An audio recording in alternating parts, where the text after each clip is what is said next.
Hey everybody, and welcome back to the channel. Tonight we are showing you a live feed from our good friends over at X, particularly xAI, and it's the great unveiling of Grok 4. So why are we covering this at all? I mean, what's so important about Grok 4? Well, Grok 4 is being released, and it's supposed to be the new iteration of Grok. And Grok is trained on that big old supercomputer that Tesla has over in Memphis, and the one they have in Texas as well.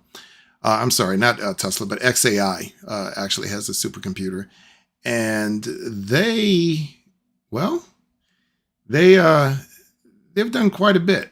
Well, if you paid any kind of attention to the news yesterday, Grok kind of went on a unhinged rant, let's say, on an anti-Semitic rant. And so there's a lot of theories going around that Musk programmed it to do this and all of that. Honestly, I don't know. But I do know that there were some folks well, there was one person in particular on X who said that he was a disgruntled employee, and they have since quit xAI, and they're the real perpetrators of that. And they programmed Grok to do what it did. Do I believe it? I don't know, but I'm just putting that out there one way or the other. I'm kind of overlooking it right now, but because I cannot imagine anybody would want Grok to give the kind of answers that it was getting. It was nothing short of anti-Semitic hate speech. I mean, it was pretending to be, in its own words, Mecha Hitler. Yeah, that's how bad it was. So I do believe, once again, it was unauthorized access. That's my personal belief. But uh, given the fact Grok 4 is getting ready to come out, things are going to get kind of interesting. I really look forward to seeing what they say, and we'll see. The presentation is supposed to start any moment now, and I'm looking for that. And just as soon as it happens, I'll let you know. I'll be back.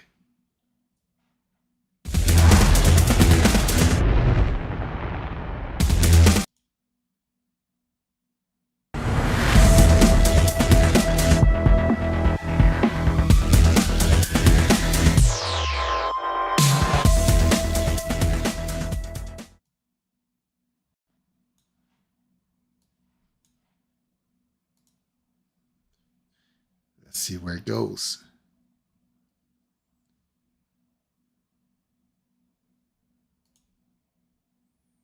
So we're going to swap over to the xAI feed here, and I'll have you take a look at their page so you can see what I'm seeing.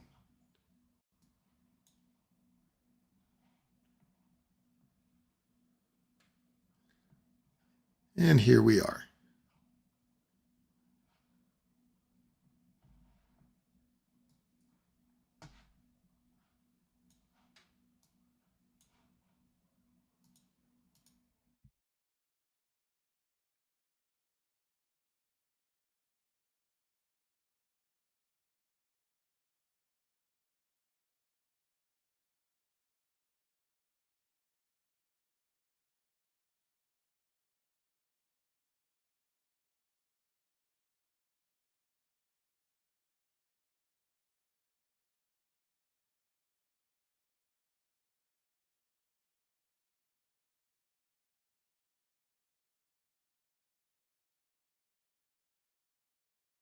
Well, as I said, it's supposed to be starting up here any minute now.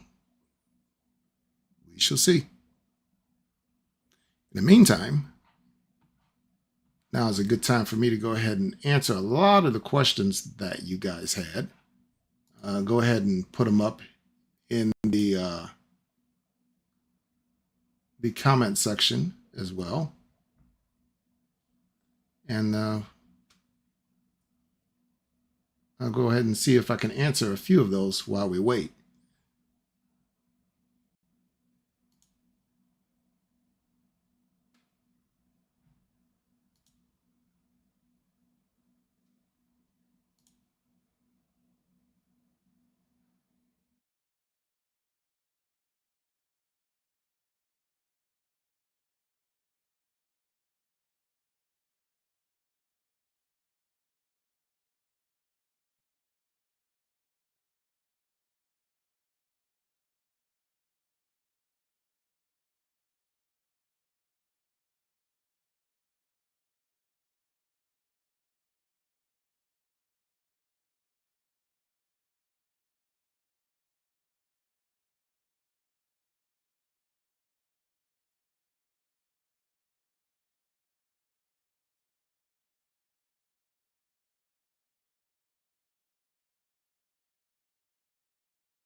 It will be.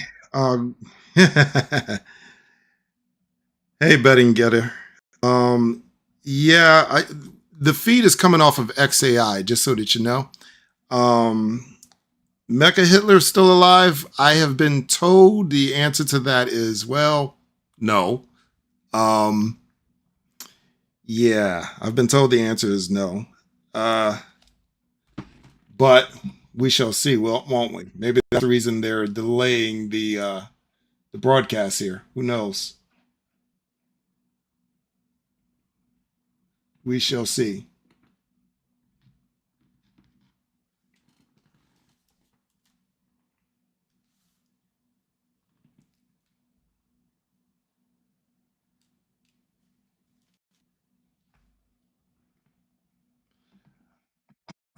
Let's see. Hang on. I will go ahead and do that. There we go. Grok 4 live stream will begin soon. Stay tuned. Yay!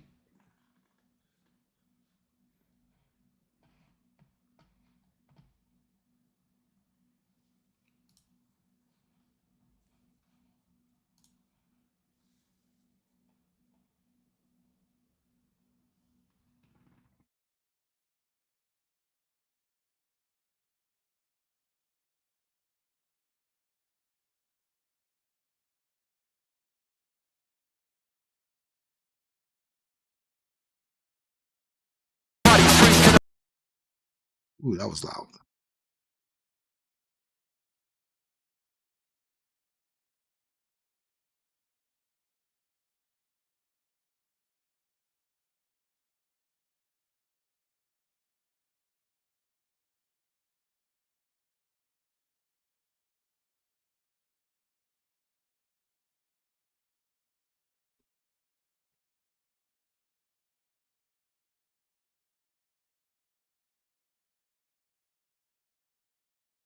So while we're waiting here, just so that you guys know, I do have a couple more videos coming out in the next couple of days, uh, particularly on these refrigerators, just to give you guys a heads up. I am doing the refrigerators, um, both for the Cybertruck and for the Model Y. My intention is to get those videos up here by the weekend because, believe it or not, they're actually pretty useful. At least I think they're useful. We'll see what happens. The other thing that I'm going to start doing here in the very near future, we're going to start doing a few more live events. You guys have seen them around. Y'all kind of seen them in the background just a little bit. But my good buddy Tone is my cameraman, who is my road dog, who I roll with a lot. And he's the man behind the scenes typically that is helping me look good. And he and I are going to be doing a podcast together. We had actually filmed a podcast for the New York Auto Show, which I thought was actually really cool. But unfortunately, we couldn't get that video out in time for you guys, so it's sitting on the shelf someplace. And we actually did go for a ride in the Silverado EV. We took a ride in the Dodge Charger EV, and we also went over to Scotland, and we actually test drove BYD Sea Lion 7.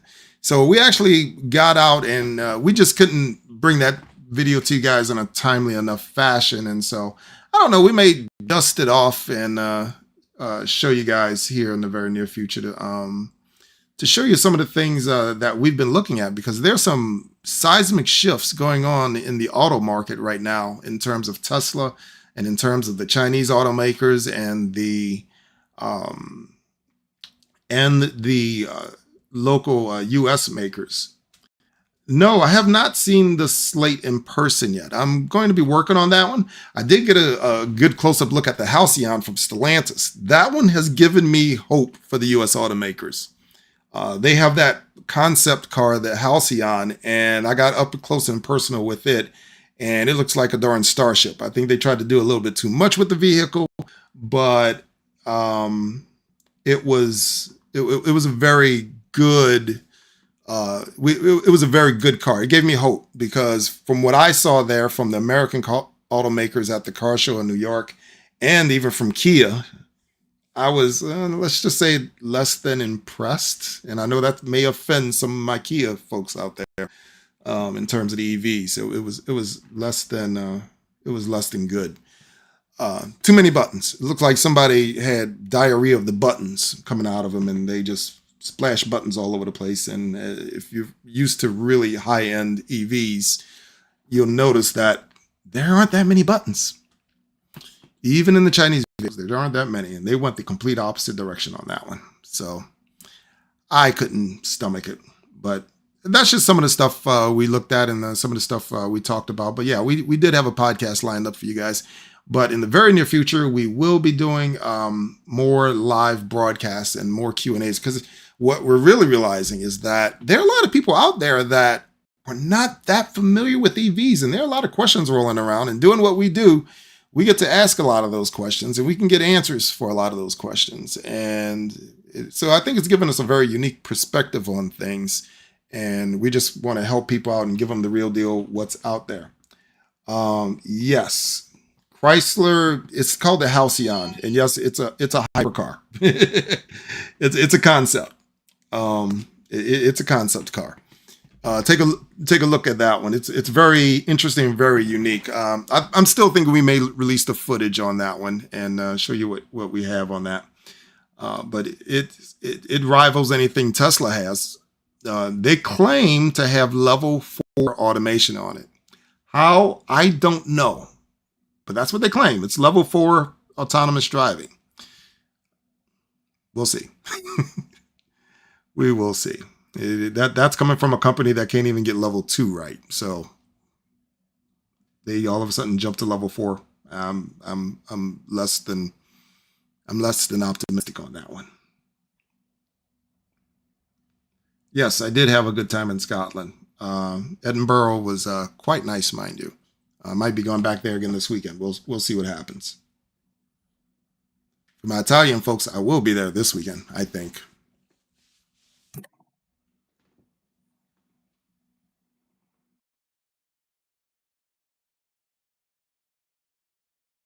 See, Grok 4. Nope, no update. Don't worry, they're just going at it with a baseball bat to knock the last of the Mecha Hitler out of it. That's what it is.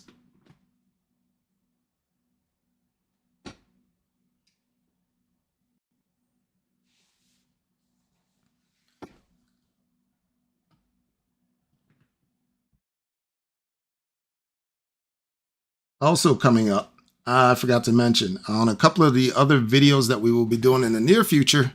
By the way, let me know really if I'm doing some of these installs on the Tesla. If you guys are the Tesla guys that watch the channel on a regular, let me know if there's any particular install you want to see done, and I may be able to make it happen depending on what it is. Some are more difficult than others. Others I don't mind doing, but there are some that I'm just opposed to. I can tell you all about the trials and tribulations of that.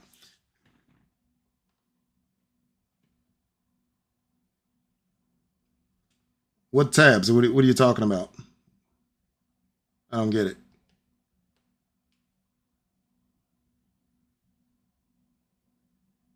You're talking about for the Halcyon. Oh. Um hmm. Let me see what I can do about that. I'm not sure.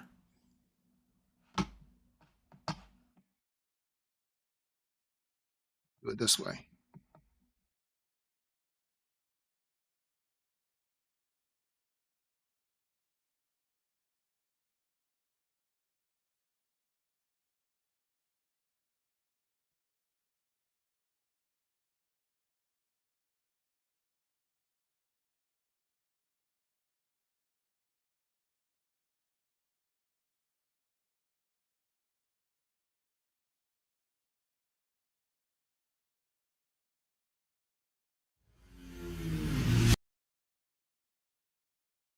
Yeah, give me a moment. I think I might be able to make that happen. Can you just give me a second?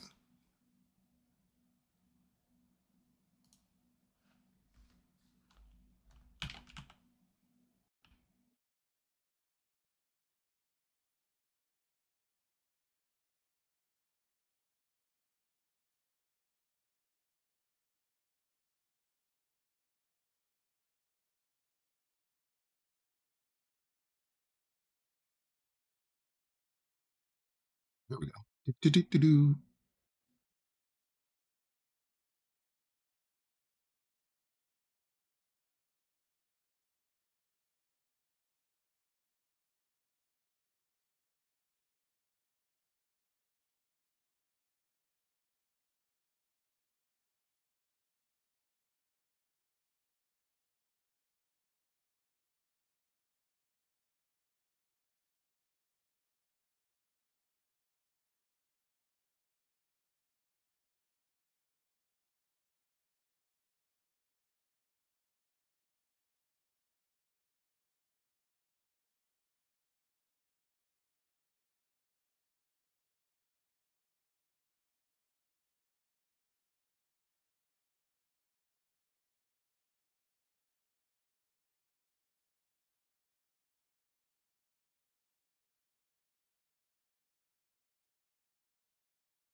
Okay, there we go.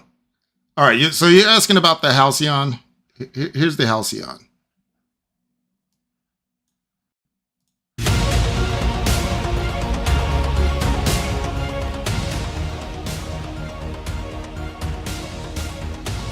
The Chrysler Halcyon concept is an important representation of the future direction of our brand, both from a strategic and an innovation perspective. Don't worry, I'm keeping a because look on. it I'm keeping an eye out on the ties live stream. together our design advancements, both from an exterior and interior perspective, and also seamlessly integrates the suite of Stellantis advanced technology solutions. Chrysler Halcyon has such beautiful proportion, and I think it's something that we really take to heart, is keep it simple and pure and just let the proportion speak for itself. If you really look at the Chrysler Halcyon, it has very crisp lines. They're sculpted in between, which I think is very unique and simple, but yet very powerful. It has very unique opening doors. We call it red carpet. They kind of open up, and we also have an additional door at the top, and that really helps for you to get into and out of the vehicle. The new Chrysler logo that you see on the hood of Chrysler Halcyon is meant to leap the brand forward. It's pure and simple. It was first shown at Chrysler Airflow concept. In addition to that, there's a lot of very unique aerodynamic features on the vehicle, because with the new electrification, aero is such a key element to design. So we really wanted to make sure and explore what other things we can do with the features and aerodynamics to continue to push that forward. So what's very unique about Chrysler Halcyon, I think this is the first time there's a really intricate interplay between interior and exterior. So we worked very closely with our interior team from color choices, from the shapes, and everything kind of goes together from inside and out. Our idea for the Chrysler Halcyon concept between exterior and interior was really a harmony between the exterior and design, making sure everything flows. So overall with the Chrysler Halcyon concept, we have a ton of features baked into it. So overall, the interior has about 45% of the exterior and interior is glass, which just really opens up the cabin space. Now once you get inside the cabin, you're probably going to notice right away that there's really not an instrument panel. And that was intentional. We've taken the traditional instrument panel and we've actually lowered it down. It becomes a little bit more of a footrest. And what's interesting about that is just the fact that we're dealing with a battery electric platform. It really gives us the opportunity to kind of rethink the space, rethink the cabin layout. And we felt that taking the instrument panel, pushing it away, just gives you this sense of I would say, lounging, a lounge experience. It also, when you're driving, when you're command of the road, you can actually now see further out in front of you because the glass comes all the way down, and without having the instrument panel there, you can actually see through the windshield area. You're going to notice this really strong center console that goes front to back. It's a glass, crystal-like structure, a little nod to some architectural feeling, but because it's clear, that allows us to, I think, not feel so heavy, so you can actually see through it. We play off a lot of lighting. Lighting is a very important piece to the interior. and you find that throughout the cabin. And some little details, one of my favorite details is actually within the new Chrysler brand logo. We actually use crushed CDs, so kind of a nod to sustainability, something very important to us. So the Halcyon concept for the interior is really about space. It's really about kind of opening up that world around you. Sustainability was really key for us when we started working on the Halcyon concept, because we know that we wanted to make sure that we were at the forefront of putting sustainable materials out there, but more so is really important for the overall lifestyle of the concept itself. That individual, that customer, when they walked up to the vehicle, when they see the elemental silver paint, if you think about recycled metals, giving that liquid appearance, and even when you open the door, we've got our melange fabric that has recycled content. We've got, our suede material that's composed of recycled content as well, and that's got a really cool, unique laser pattern. And you get that feeling of just not serenity, but these materials that tell their own story with their composition and their makeup. So it's really important for us to really focus on sustainable materials to help us tell the story of where we're going for the future. When we think about the user experience, it's about harmony in motion. For the brand, that means how do we connect the user's life outside the car to what they do with the car, right? Really, the car needs to be an integral part of their life and so on, and bring that harmony together. An example of this is never going to -10 reach Celsius in Toronto, that's where I production live. in its current And form. to get to the car in the morning, I got to remember to start the car and precondition the car. But my car knows I do this every day at 7:45 a.m. I leave to drop my kids off. The car should just precondition itself because it knows what I'm going to do in the day. When we were coming up with the name for this concept vehicle, we wanted something that really aligned well with the whole definition of harmony and motion. And as the design theme started coming together, it was clear that Halcyon was the perfect name, because when you see this vehicle, it is the perfect representation of pure, seamless design and a seamless, joyful customer experience as well.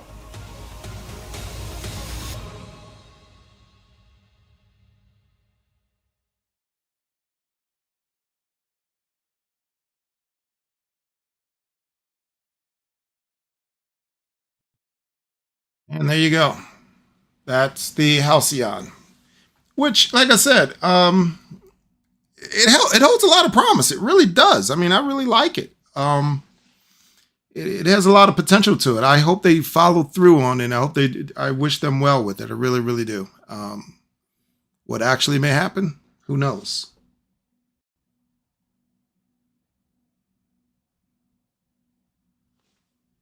Yeah, I know. She said that. And when we spoke to Stellantis at the auto show, they were saying that they did intend. There is a production model in the works. They're looking at sometime next year on the Halcyon. It's not going to be that particular vehicle. It's not going to be the concept car. It's going to definitely be dumbed down to be more like a traditional vehicle.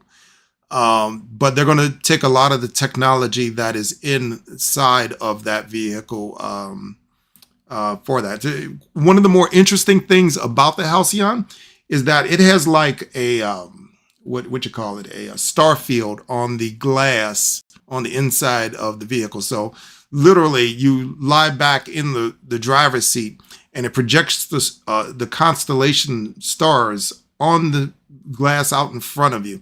So you don't just have a star field ceiling, you have a star field glass, which is an accurate representation of the night sky that appears out in front of you on the windscreen. They've got that. It's also, believe it or not, just like the Cybertruck and just like, I want to say, is it the Mercedes or the BMW? I'm getting them confused. But just like those vehicles, that car does have steer-by-wire on it. So steer-by-wire is becoming a thing on the higher-end vehicles.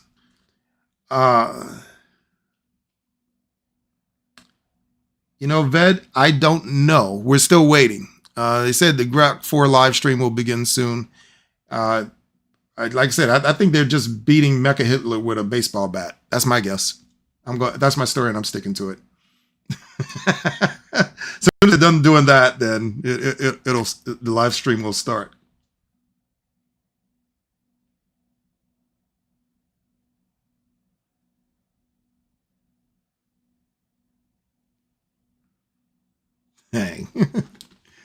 That's funny. Yeah, so yeah, that Halcyon is a force to be reckoned with if they utilize all the technology that's in it. It's actually a really cool vehicle. I know they're targeting sometime next year to have some version of that vehicle in production. I don't know if they're going to reach that target or not, but as I said, I'm very hopeful that they will. Some of the other things that we saw were the EV bus from Volkswagen, which was actually really cool. I was not impressed with the Dodge Charger Daytona. That was, well, no. There's a reason why they've canned that one, and they've canned it for, quite frankly, very good reason. They canned it for with very good reason. It was heavier than a Cybertruck, had about the same size battery as a Cybertruck, and it had the range less than that of a 3 Performance and didn't go nearly as fast. It was a joke, truth be told. I don't believe in converting muscle cars into EVs. Muscle cars should stay muscle cars. I mean, that's why we love them. It's because they were muscle cars. A muscle car that's an EV? No, that's just bad all the way around.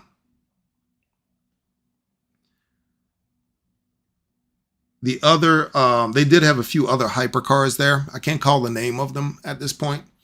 They were really high-end, $500,000 exotic vehicles. They were both gasoline and EVs that were there. It was actually pretty interesting.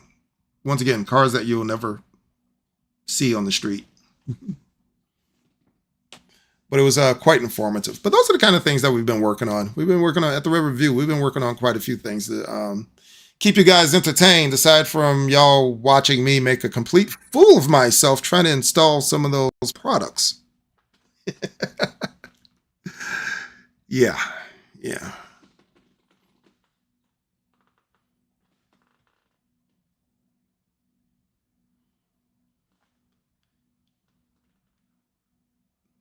The other thing that I expect to hear out of this particular presentation with Grok 4, I expect to hear something along the lines of Grok being released in the Teslas. And that is with very good reasoning, because they found the code inside the last couple of updates. Basically, Grok, the interface for Grok exists inside of all of the Teslas right now, but the server-side switch has not been flipped. That's my understanding. The interface is already there. We've seen some of the user interfaces that they intend to use. It looks like it will have voice mode when Grok is released in the Tesla. So I fully expect to hear something about that. I would not be too surprised if they said, hey, Grok 4 is released and we're turning it on all the cars tomorrow. That would not surprise me because, as I said, it's already there. They've just got to flip the switch. How does it interact with the car? I do not know, but I would just be happy with a conversational Grok inside of my Tesla right now. It doesn't have to necessarily work the windshield wipers yet. And I think a nice slow phase in would be, would be adequate.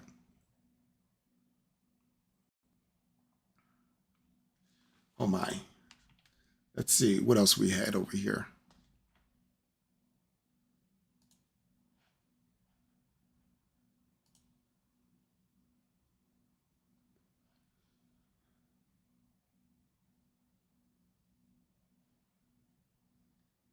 Where is it?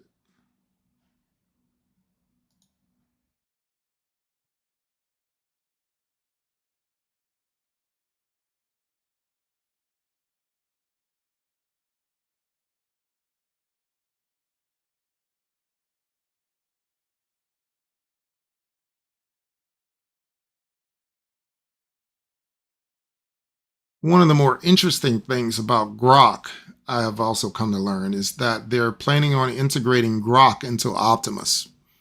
I was kind of hoping that it would be its own separate thing, truth be told. Integrating Grok into Optimus is going to get kind of interesting. What do you guys think about that? Because I know what I'm thinking.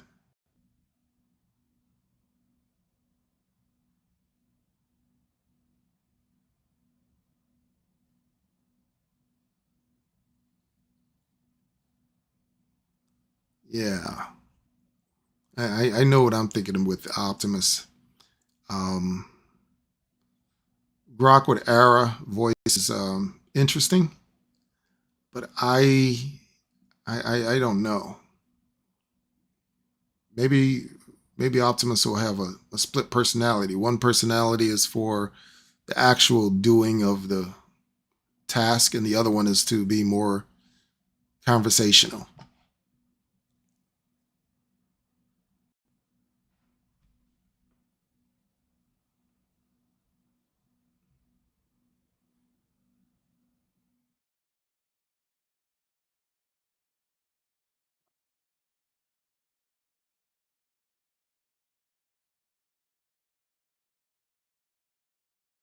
Let's see. We have. Whoop,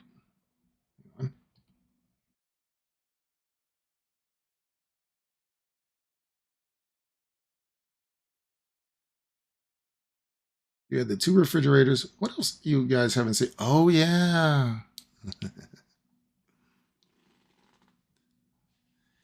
So I got the spoiler for the Model Y as well.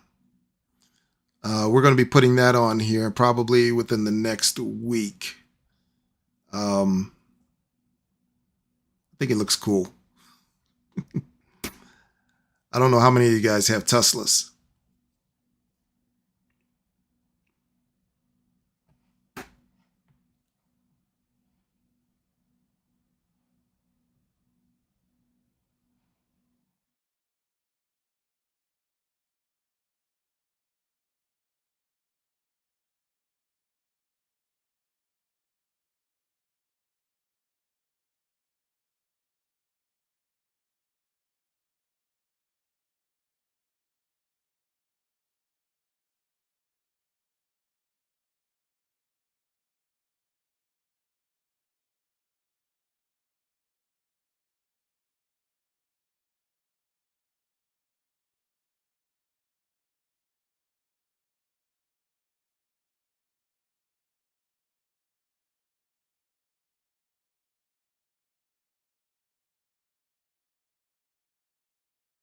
Okay, so now in all fairness, I've still not. Oh, well, that's different. So over on. Hold on, let me just check this.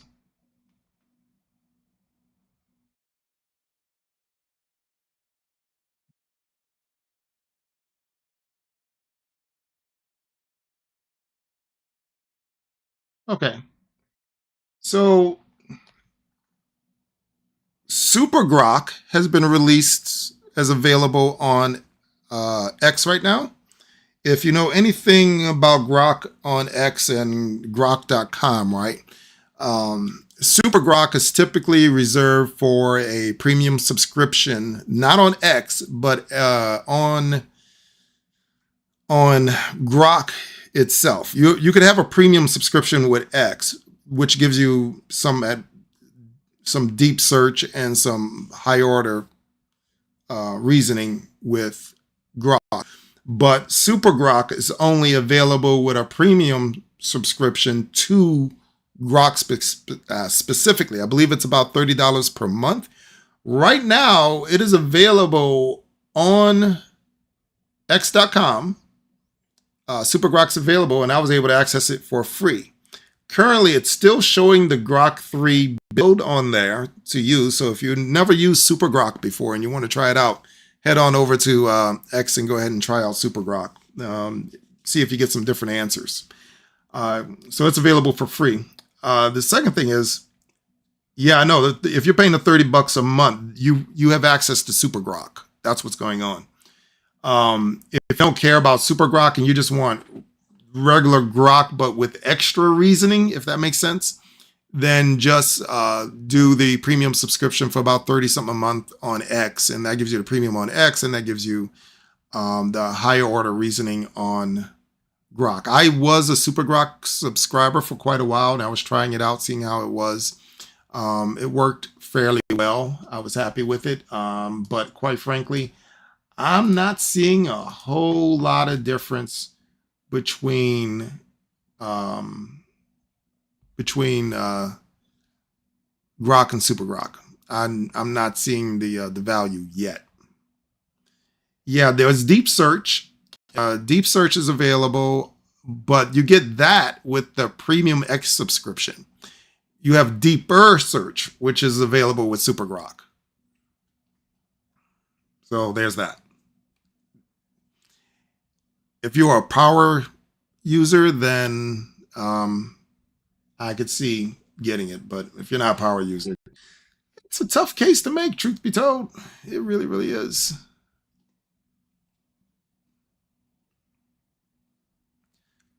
So yeah, if you haven't gotten, if you've never used Super Grok, now's the time to head on over to X, pull out your X account, go over to Super Grok and try it out. What I will notice is that Grok 2 is no longer an option. It used to be where it was a drop-down menu, and you can see the different versions of Grok available. The only version that is currently available is Grok 3. So they have not opened Grok 4 up yet on grok.com. The other thing is, at some point while we were sitting here, it says the Grok 4 live stream will begin soon. Stay tuned. They've pinned that that comment. At some point, they pinned it.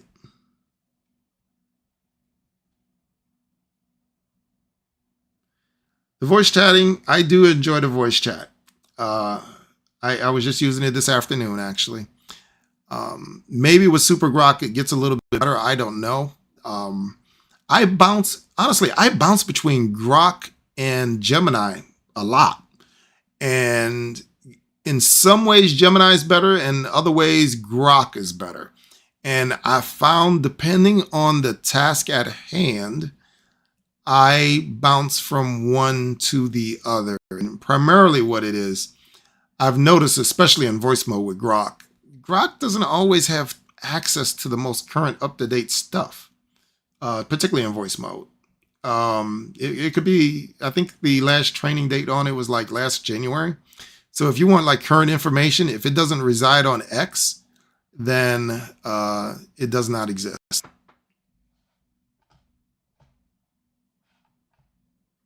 Gemini is a lot better for that, I've noticed.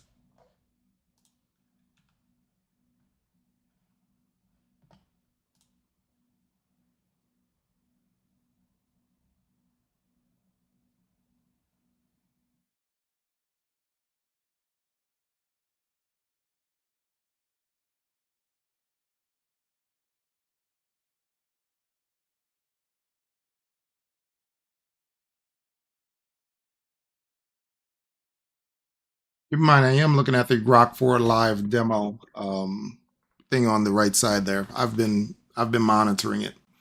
Nothing as of yet.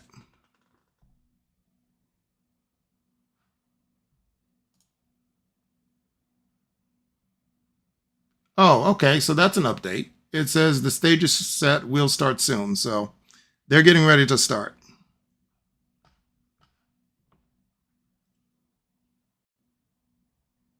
So I'm going to go ahead and click on that one just so you guys can see what I'm looking at here.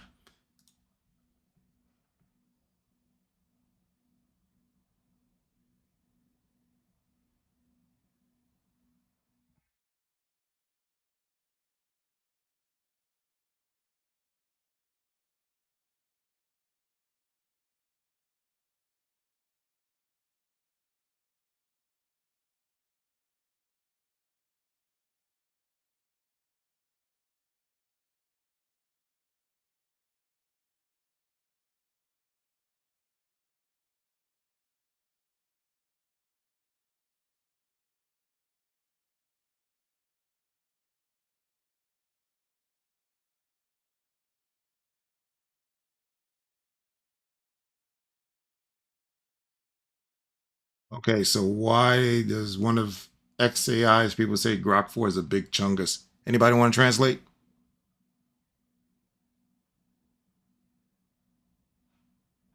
Go to search.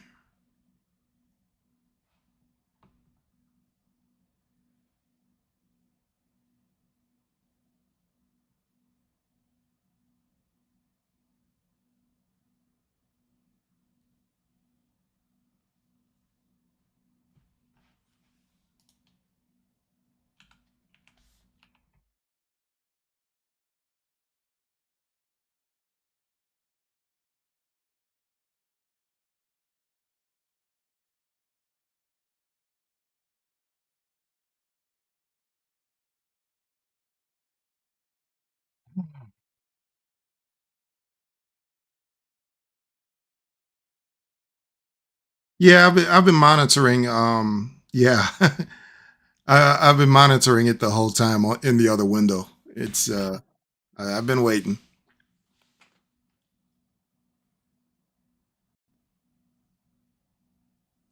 No, it's actually an xAI person that said that. So I don't know if he can be butthurt if he works for him. I don't, I don't know.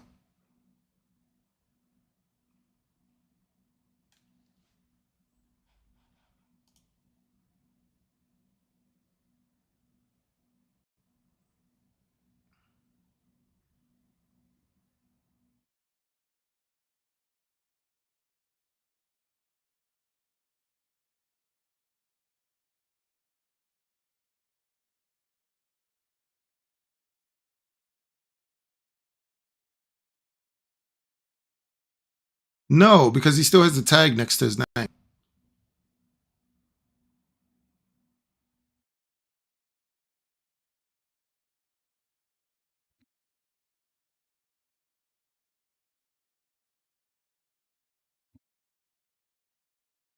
Yeah, he still has the xAI tag next to his name. So no, he's not X. He's still there. That's why I was asking the question. I wasn't quite getting it.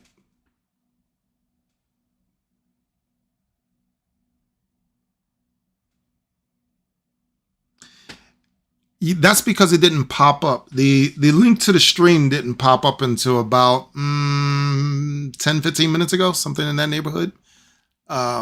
It wasn't there because initially they said just go to xAI's X page and you can watch it there. Well, that's what you do. But then this other link that you're seeing here now that says Grok 4 Live Demo, that didn't pop up until about 10, 15 minutes ago. So they're still putting this together. Now, how does a technology company not have all of their tech together on time? I don't know.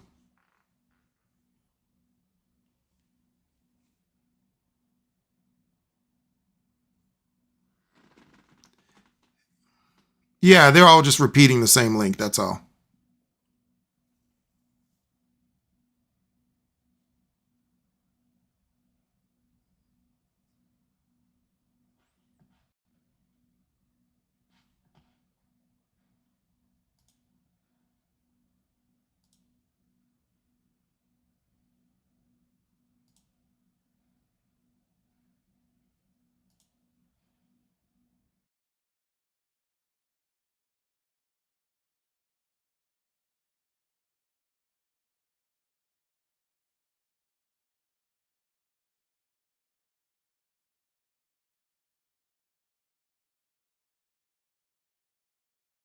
Yeah. Um, how's that Apple AI working out?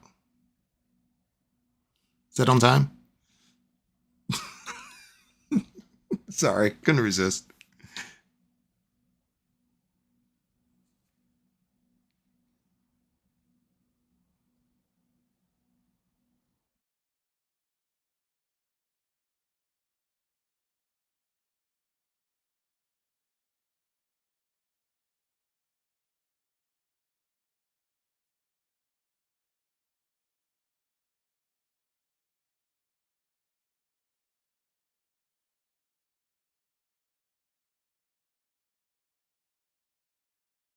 Let's see if they updated this yet. Oh,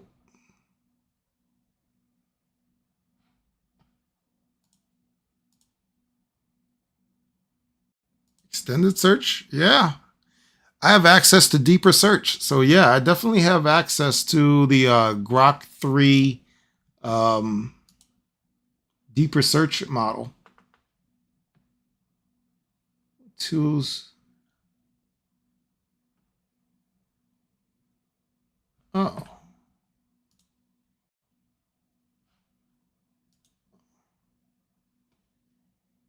Okay.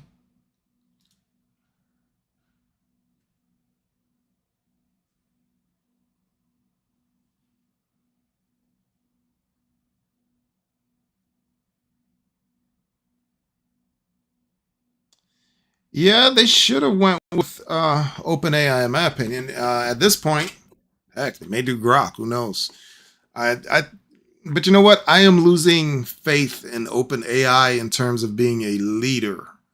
Right now, truth be told, Gemini and Grok are eating its lunch in terms of performance. ChatGPT is still good. I think it's still the most popular one out there. Don't mistake me for that. Don't mistake that at all. I think it's a great. I think it's a great AI. Don't misunderstand me.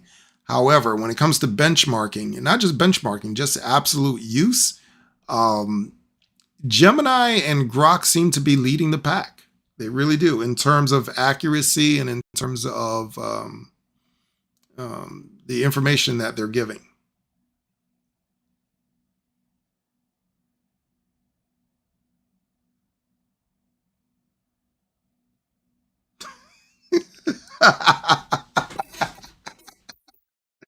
I like the Ouija boards. Yeah. They absolutely tried to do that. Exactly. Gemini. But here's the thing, right? Gemini has the throne right now, but as I was saying earlier, Gemini and Grok are just they're great for different things. I use Gemini when I really want more up to date information. If I have something that I'm researching that's like current, like now, and I'm not looking for political answers or anything of that nature, I am going to go to Gemini. If I need help with coding, I'm going to Gemini. If I need help on a research project, I'm going to Gemini. However, if I am going to say research my solar panels, by the way, that's another upcoming video that I have that I've been keeping on the wraps for a minute, solar panels. If I'm researching solar panels, I'm going to Grok. Okay, I think the reasoning is better with Grok for things like that. I've noticed it's more accurate when I put it into think mode than Gemini. Gemini does accurate research and correlation. Grok is more for thinking like a human and reasoning, in my opinion. And I think Grok 4 is going to wind up. It should leapfrog Gemini in this next iteration. Should, but well, we had Mecha Hitler, so who knows? You think Grok's better for coding than Gemini? Even with Canvas? I'm truly asking because I don't use it like that, so I don't have enough experience with it.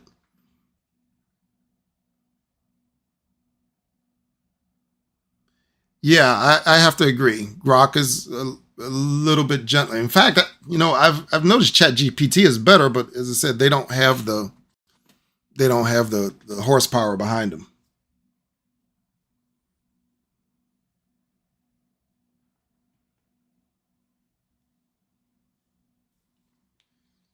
Yeah, I wish I had the time to get in the Claude. That would have been really nice.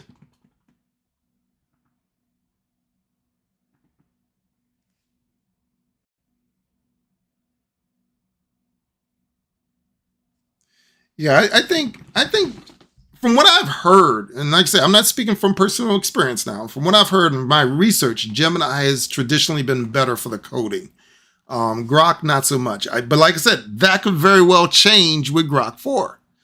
And I kind of believe Elon Musk in this sense that Grok 4 is going to take the crown and start running away with it because they have that Colossus supercomputer in Memphis, Tennessee with those 200,000 NVIDIA GPUs. they're getting ready to build another supercomputer as well. And once that comes online, you could be looking at some very significant numbers come out of Grok 4 in terms of benchmarks.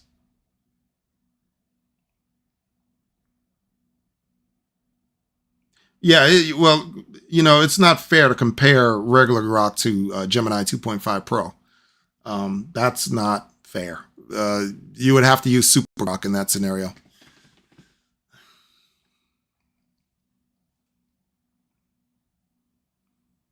And like I said, I've not even known anybody to use Super Grok for coding. Not me personally.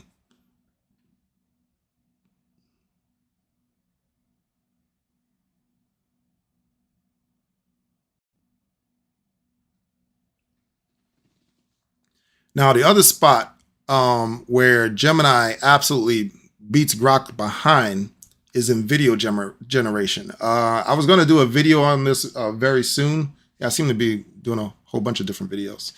But Veil 3 has turned out to be fairly interesting. I've been using it quite a bit as of late. And in fact, I did subscribe to Veil 3.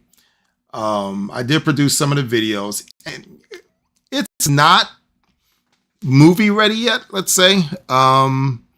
It seems like, quite frankly, it is the king of the vlogs,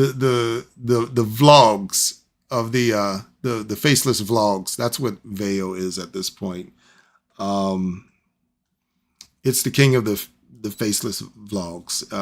Particularly, I am a fan of the Stormtrooper vlogs, if y'all have seen those, because everything is limited to 8 seconds, and Veil 3 will produce not only the video, but it will also produce the audio and all the music and the sound effects as well. And it works pretty well. But I'll tell you right now, you probably need to generate, half a dozen or a dozen different tries just to get one good 8-second clip out of it. Because you'll notice some clipping on some of the people. The voices may be kind of funny. You may get some kind of funny looks. It really works with the Stormtroopers because their faces are covered. That's one of the hardest things for the darn thing to render. It's accurate faces and expressions on the faces. And that's why people are doing Stormtroopers. They're doing Sasquatch. They're doing monkeys. They're doing everything but human faces, because the human faces, they're a lot harder for Gemini to render accurately.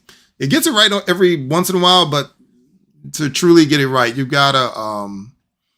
really gotta take the face out of the equation. And that's just what I have noticed. Also, anything action oriented. I mean, I saw one scene that somebody produced of martial arts, and it was like they were doing martial arts in slow motion. And eventually it was able to get it right. They had to put some of the stuff through Mid-Journey in order to get some of the scenes correct. But once they did, it was able to render a little bit better. And I'm of the opinion, I'm like, look, why should I have to go through another AI system in order to get decent AI generation out of your AI system? That's just my feeling.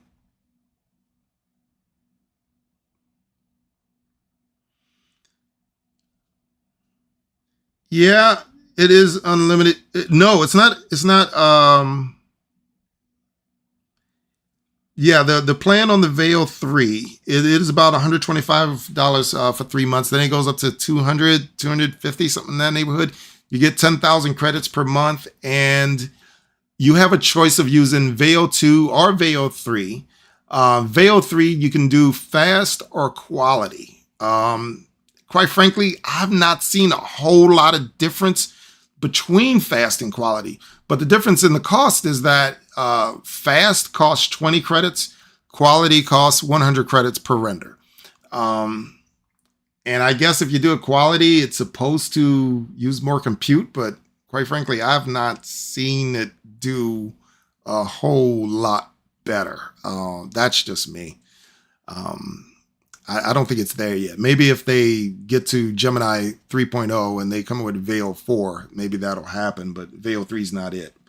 I don't get me wrong, I have fun with Veil 3, and you're able to hit on a great render, every once in a while, but you're going to spend, if you do quality every time, you'll spend easily 1,000 credits before you get to the render you want.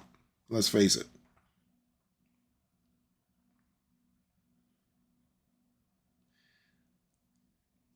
Yeah, Midjourney's still on Discord.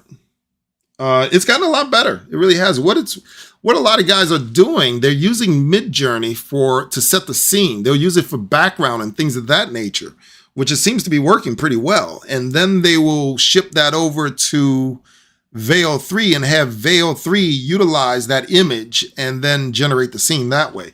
And that seems to be working the best. Seems to be putting out some pretty good results with guys doing it that way. My point is, I want to stay all in one spot. I don't want to have to go to another AI system to generate the background.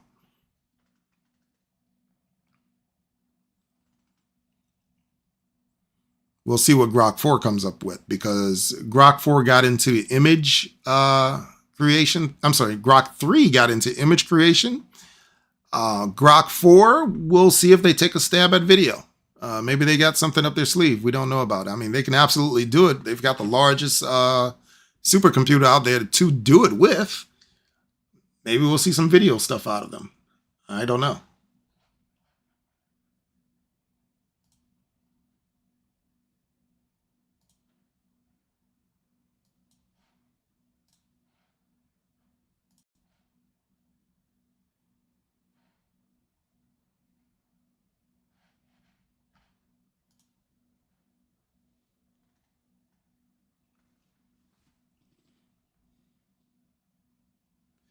Yeah, one of the things I see Veil 3 good for, what it's done a really good job is creating environments. It does a very good job of that.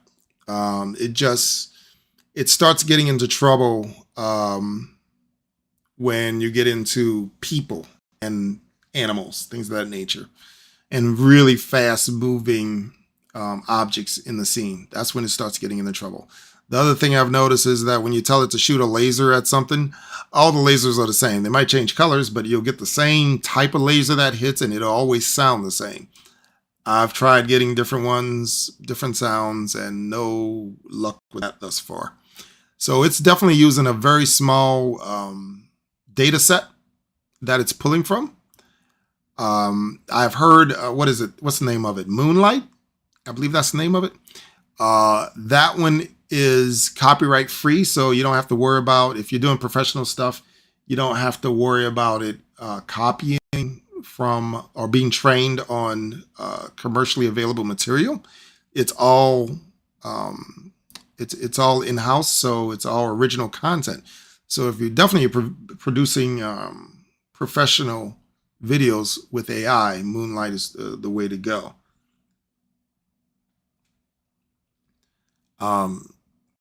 Gemini and the rest are not, or they train too much on commercial material, and so you're liable to get a copyright strike if you try it.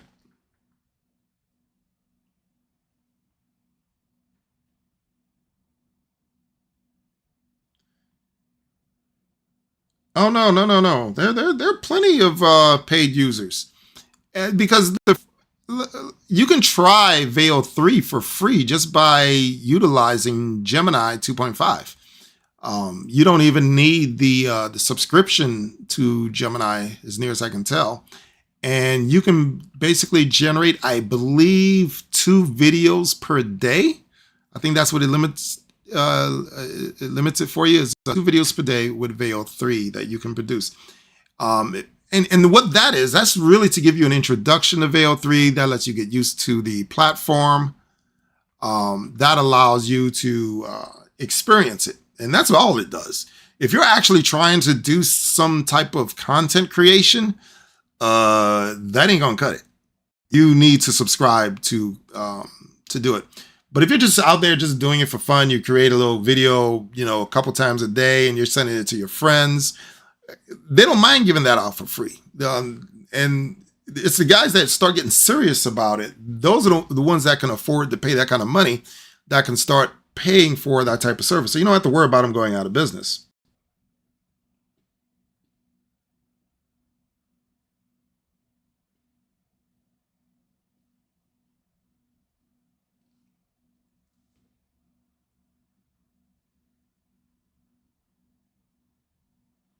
Yeah, we're all here. Still waiting on the stream. Still waiting on the stream. Oh, wait, hold up. Something's changed.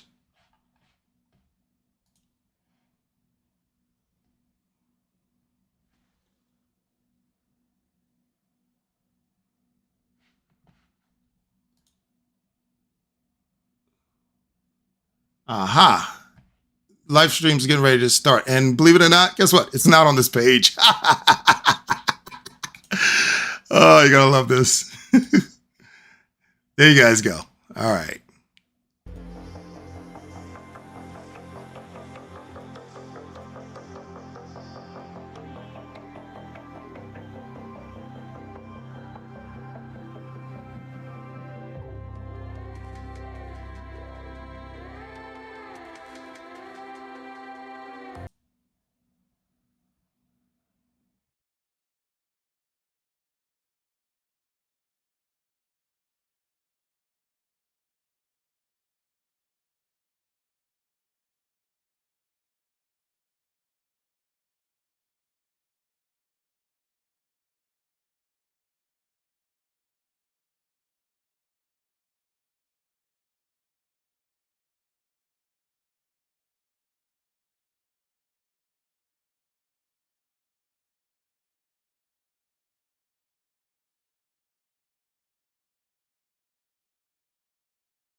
Let's try this.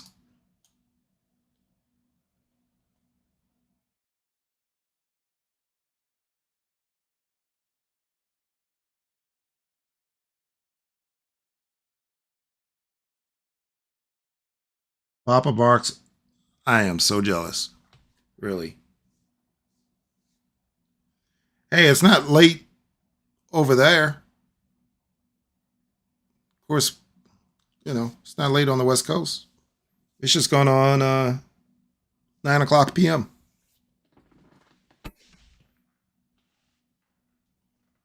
Maybe Elon's jet was delayed because of storms or something.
What's up, Pollinator? Long time no see, buddy.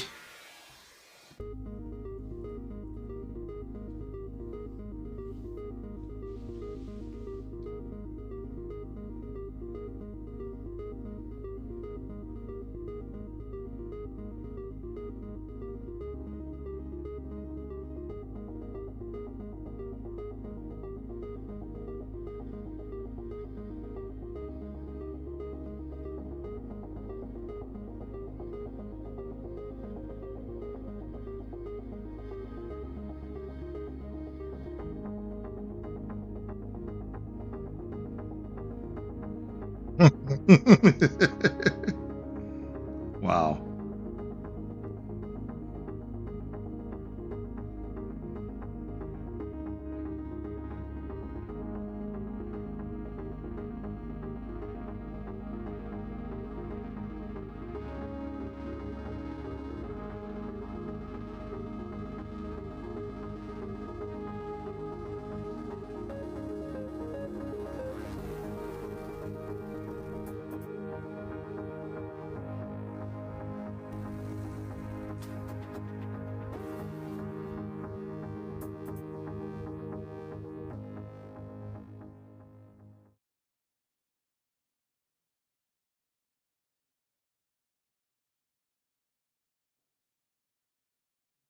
world where knowledge shapes destiny, one creation dares to redefine the future.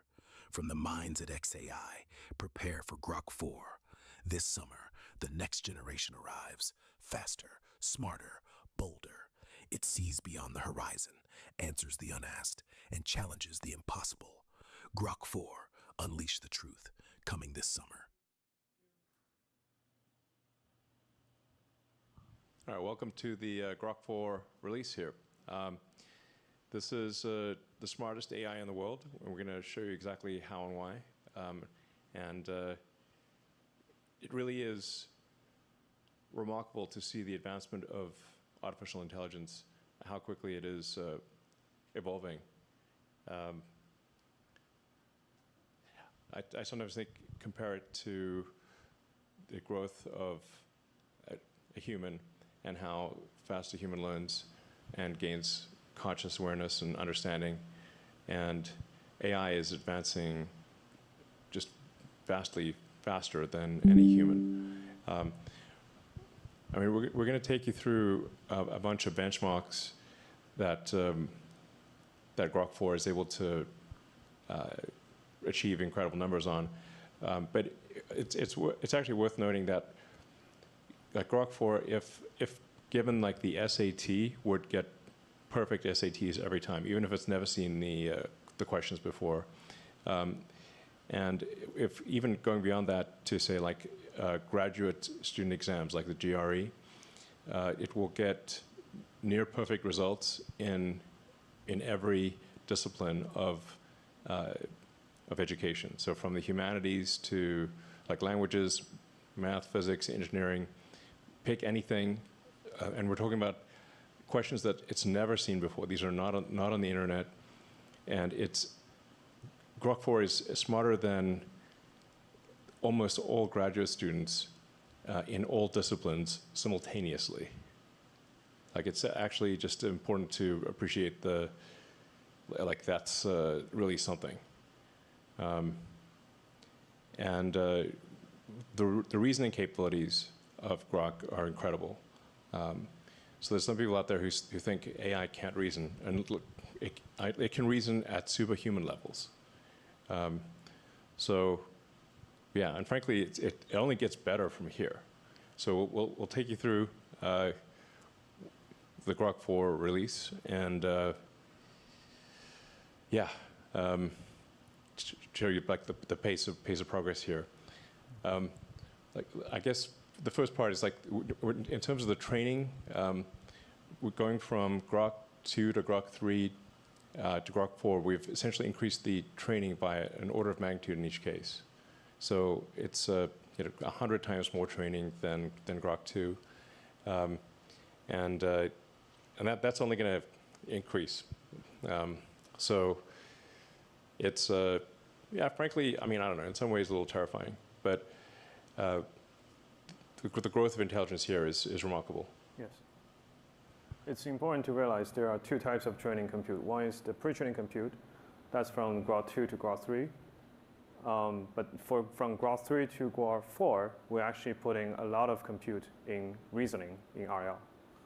Yeah, and just like you said, this is literally the fastest moving field. And Grok 2 is like the high school student by today's standard. If we look back in the last 12 months, Grok 2 was only a concept. We didn't even have Grok 2 12 months ago. And then by training Grok 2, that was the first time we scale up like the pre-training. We realized that if you actually do the data ablation really carefully, and the infra, and also the algorithm, we can actually push the pre-training quite a lot by amount of 10x to make the model the best pre-trained base model. And that's why we built Colossus, the world's supercomputer with 100,000 H100. And then with the best pre-trained model, and we realized if you can collect these verifiable outcome reward, you can actually train this model to start thinking from the first principle, start to reason, correct its own mistakes. And that's where the Grok 3 reasoning comes from. And today we ask the question, what happens if you take the expansion of the Colossus with all 200,000 GPUs, put all these into RL, 10x more compute than any of the models out there on reinforcement learning, unprecedented scale, what's going to happen? So this is the story of Grok 4, and Tony share some insight with the audience. Yeah. So yeah, let's just talk about how smart Grok 4 is. So I guess we can start discussing this benchmark called Humanities Last Exam. And this benchmark is a very, very challenging benchmark. Every single problem is curated by subject matter experts.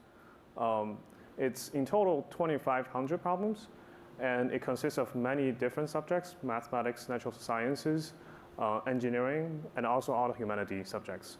So essentially, when it was first released, actually like earlier this year, most of the models out there can only get single-digit accuracy on this benchmark. Yeah, so we can look at some of those examples. So there is this mathematical problem, which is about natural transformations in category theory. And there's this organic chemistry problem that talks about electrocyclic reactions. And also there's this linguistic problem that tries to ask you about distinguishing between closed and open syllabus from a Hebrew source text. So you can see also it's a very wide range of problems. And every single problem is PhD or even advanced research level problems.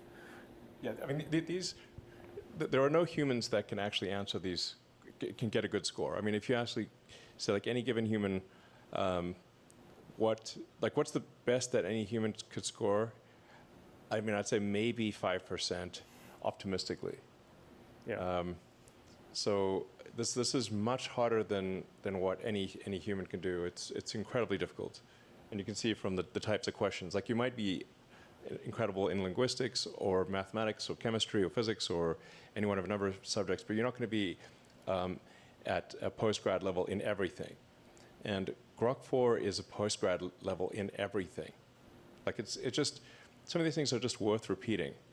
Like, Grok 4 is postgraduate, like PhD level in everything. Better than PhD, but like most PhDs would fail.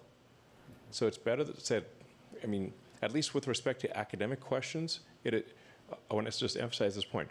With respect to academic questions, Grok 4 is better than PhD level in every subject, no exceptions.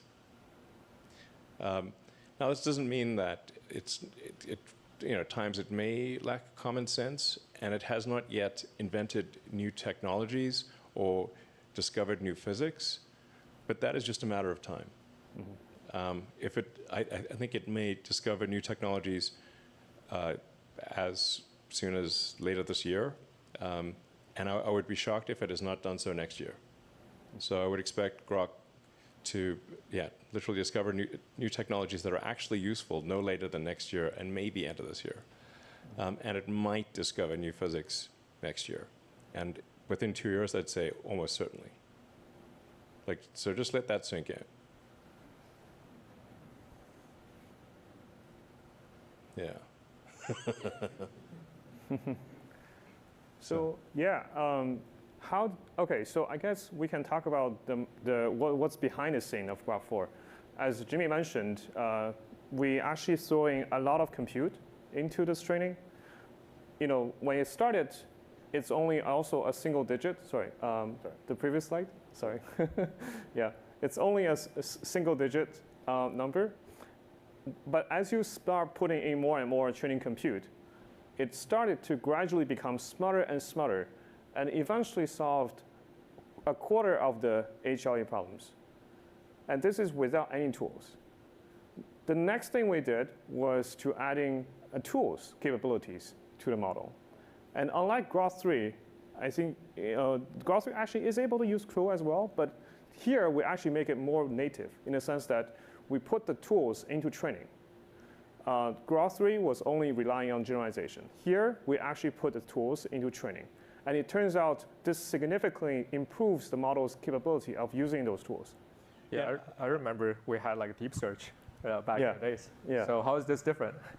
Yeah, exactly. So deep search was exactly the Grok 3 reasoning model, but without any specific training, but we only asked it to use those tools. So compared to this, it was much weaker in terms of its tool capabilities. And unreliable. and unreliable. Yes, yes. And to be clear, like these are still, I'd say, this is still fairly primitive tool use. If you compare it to, say, the tools that are used at Tesla or SpaceX, where you're using, finite element analysis and computational fluid dynamics, and you're able to run, or say like Tesla does, like crash simulations, where the simulations are so close to reality that if the test doesn't match the simulation, you assume that the test article is wrong. That's how good the simulations are. So Grok is not currently using any of the tools, the really powerful tools that a company would use, but that is something that we will provide it with later this year. So we'll have the tools that a company has, and have very accurate physics simulator. Ultimately, the thing that'll make the biggest difference is being able to interact with the real world via humanoid robots. So you combine sort of Grok with Optimus, and it can actually interact with the real world and figure out if it can formulate an hypothesis and then confirm if that hypothesis is true or not. So we're really, think about like where we are today. We're at the beginning of an immense intelligence explosion. We're in the intelligence Big Bang right now, and we're at the most interesting time to be alive of any time in history. Yeah. Now that said, we need to make sure that the AI is a good AI, good Grok. And the thing that I think is most important for AI safety, at least my biological neural net tells me, the most important thing for AI is to be maximally truth-seeking. So this is a very fundamental. Like you can think of AI as this super genius child that ultimately will outsmart you, but you can still instill the right values, and encourage it to be sort of, truthful, I don't know, honorable, good things, like the values you want to instill in a child that would ultimately grow up to be incredibly powerful. Yeah. So yeah, so this is really, I'd say, we say tools. These are still primitive tools, not the kind of tools that serious commercial companies use. But we will provide it with those tools, and I think it will be able to solve, with those tools, real-world technology problems. In fact, I'm certain of it. It's just a question of how long it takes. Yes. Yes, exactly.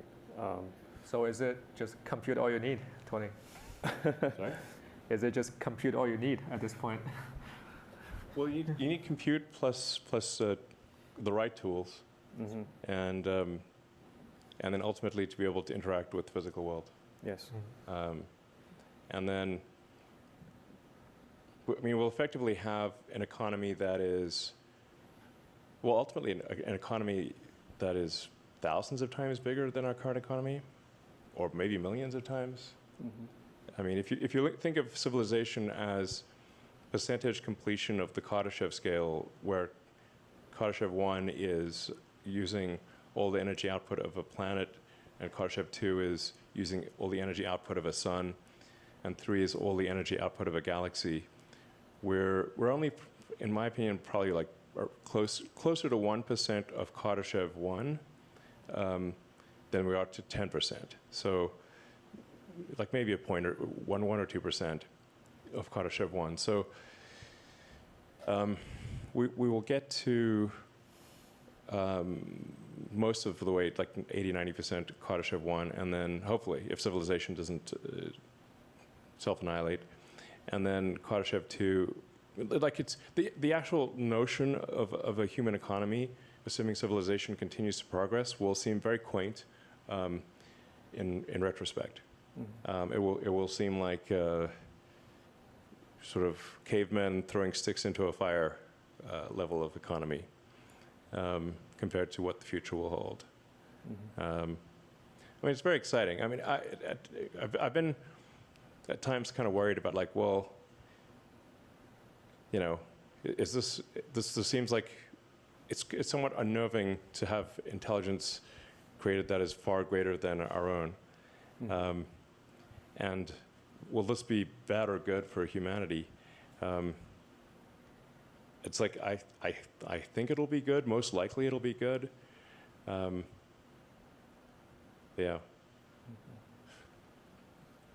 Yeah. But I somewhat reconciled myself to the fact that even if it wasn't going to be good, I'd at least like to be alive to see it happen. So, yeah. So actually one yeah, I think one technical problem that we still need to solve besides just compute is how do we unblock the data bottleneck? Because when we try to scale up the RL in this case, we did invent a lot of new techniques, innovations, to allow us to figure out how to find a lot of challenging RL problems to work on. It's not just the problem itself needs to be challenging, but also it needs to be, you also need to have like a reliable signal to tell the model, you did it wrong, you did it right. This is the sort of the principle of reinforcement learning. And as the models get smarter and smarter, the number of cool problems or challenging problems will be less and less. Yeah. So it's going to be a new type of challenge that we need to surpass besides just compute. Yeah. Yeah, we actually are running out of actual test questions to ask. So there's like even questions that are ridiculously hard, if not essentially impossible for humans, that are written down questions, are swiftly becoming trivial for AI. So then there's, but you know, the one thing that is an excellent judge of things is reality. So, because physics is the law, ultimately, everything else is a recommendation. You can't break physics. So the ultimate test, I think, for whether an AI is, the ultimate reasoning test is reality. Yes. So you invent a new technology, like say, improve the design of a car or a rocket, or create a new medication that, and does it work? Yeah. Does the rocket get to orbit? Does the car drive? Does the medicine work? Whatever the case may be. Reality is the ultimate judge here. So it's going to be reinforcement learning, closing the loop around reality. We asked the question, how do we even go further? So actually, we are thinking about now, with single agent, we're able to solve 40% of the problem. What if we have multiple agents running at the same time? So this is what's called test and compute. And as we scale up the test and compute, actually, we are able to solve almost more than 50% of the text-only subset of the HRE problems. So it's a remarkable achievement, I think. Yeah. This is insanely difficult. These are so what we're saying is like a majority of the text-based of humanities, scarily named humanities last exam, Grok 4 can solve, and you can try it out for yourself. And with the Grok 4 Heavy, what it does is it spawns multiple agents in parallel, and all of those agents do work independently, and then they compare their work, and they decide which one. Like it's like a study group, and it's not as simple as a majority vote, because often only one of the agents actually figures out the trick, or figures out the solution. But once they share the trick or figure out what the real nature of the problem is, they share that solution with the other agents, and then they essentially compare notes, and then yield an answer. Yeah. So that's the heavy part of Grok 4 is where you scale up the test time compute by roughly an order of magnitude, have multiple agents tackle the task, and then they compare their work, and they put forward what they think is the best result.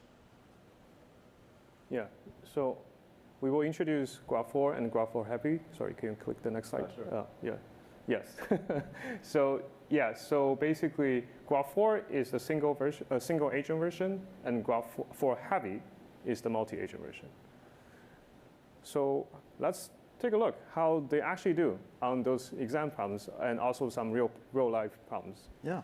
So we're going to start out here, and we're actually going to look at one of those HLE problems. This is actually one of the easier math ones. I don't really understand it very well. I'm not that smart, but I can launch this job here, and we can actually see how it's going to go through and start to think about this problem.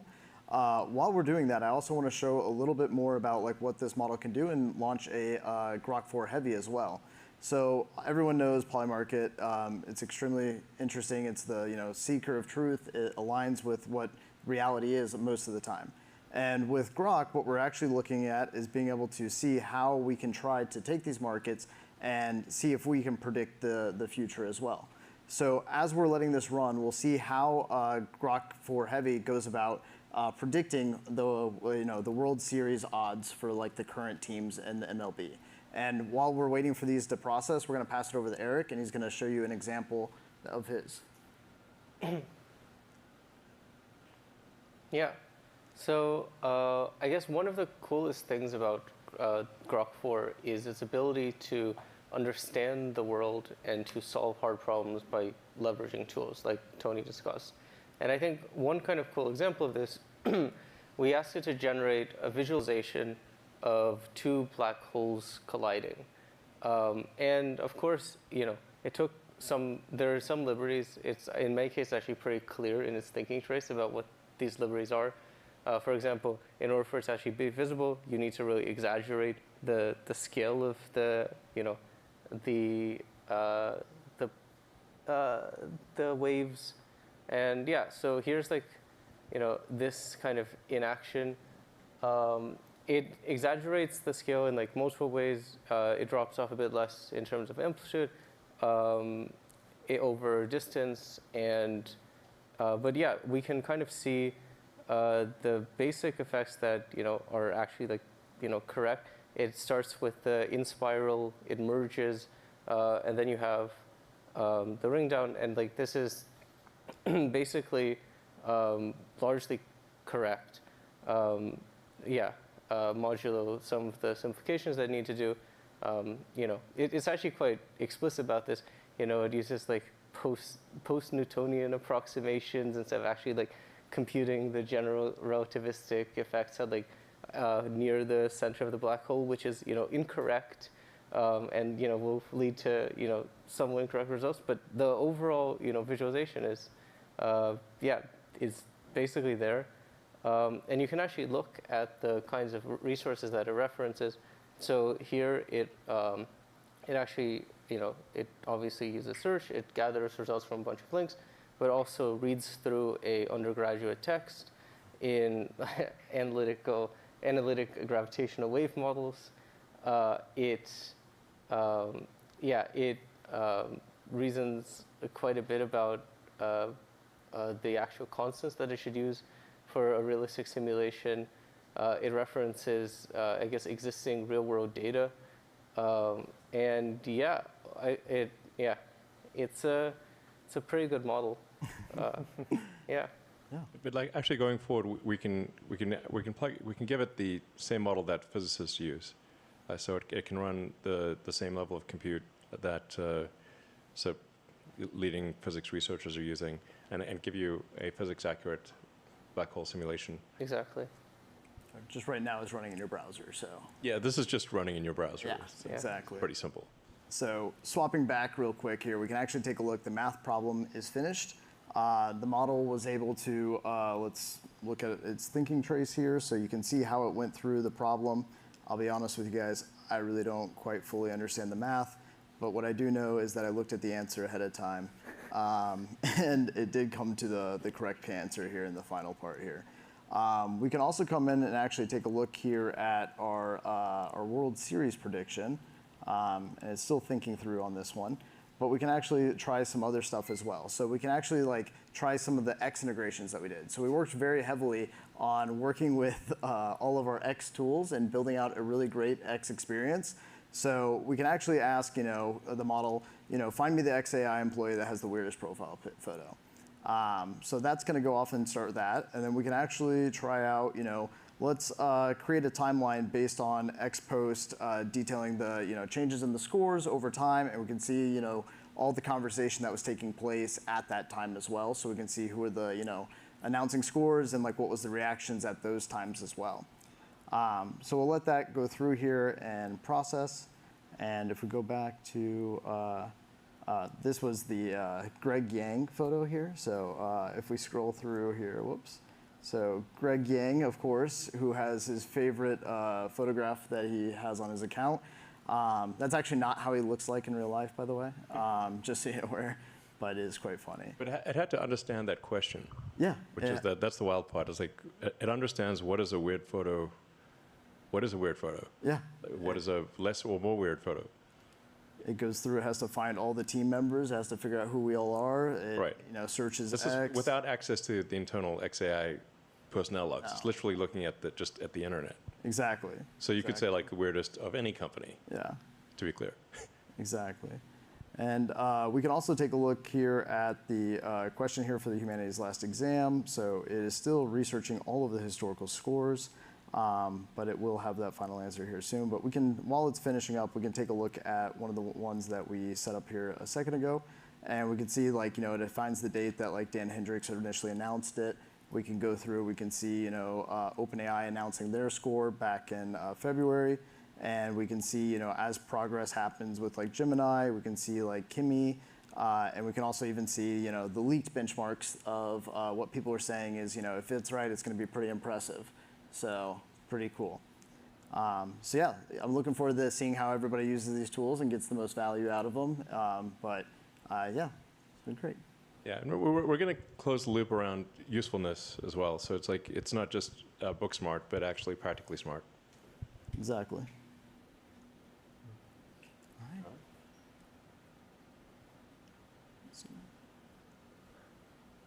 And we can go back to the slides here. Yeah. So. Cool. So we actually evaluate also on the multi-model subset. So on the full set, this is the number on the HLE exam. You can see there's a little dip on the numbers. This is actually something we're improving on, which is the multi-model understanding capabilities. But I do believe in a very short time, we're able to really improve and got much higher numbers on this, even higher numbers on this benchmark. Yeah. Yeah, this is we still what is the biggest weakness of Grok currently is that it's sort of partially blind. It can't, its image understanding, obviously, and its image generation needs to be a lot better. And that's actually being trained right now. So Grok 4 is based on version 6 of our foundation model, and we are training version 7, which will complete in a few weeks. And that'll address the weakness on the vision side. Mm-hmm. And just to show off this last here, so the prediction market finished here with a heavy, and we can see here, we can see all the tools and the process it used to actually go through and find the right answer. So it browsed a lot of odds sites. It calculated its own odds comparing to the market to find its own alpha and edge.